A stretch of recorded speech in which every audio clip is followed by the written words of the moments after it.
जयने काढलं शर्वरीला ऑफिसमधून बाहेर. जयची झाली जेलमधून सुटका. सनई चौघडे या मालिकेच्या आगामी भागामध्ये जयच्या ऑफिसमधली सायली जाधव हिने जयच्या विरोधात पोलिसांना कंप्लेंट केली होती. तिच्या विरोधात तक्रार आली पोलीस स्टेशनला.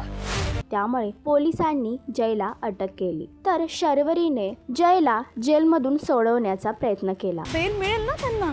नाही.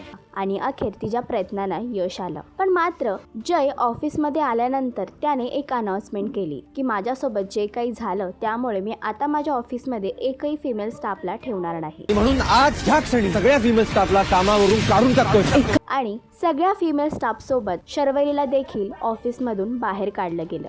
तर जय एका मुलीची शिक्षा बाकी सगळ्या स्त्रियांना देणार का? मालिकेचा अपकमिंग ट्रॅक तुम्हाला कसा वाटला हे कमेंट करून नक्की सांगा. आणि असेच अपडेट जाणून घेण्यासाठी तुम्ही आमचं चॅनल डेली चक्कर रिजनल याला लाईक, शेअर आणि सबस्क्राईब नक्कीच करा.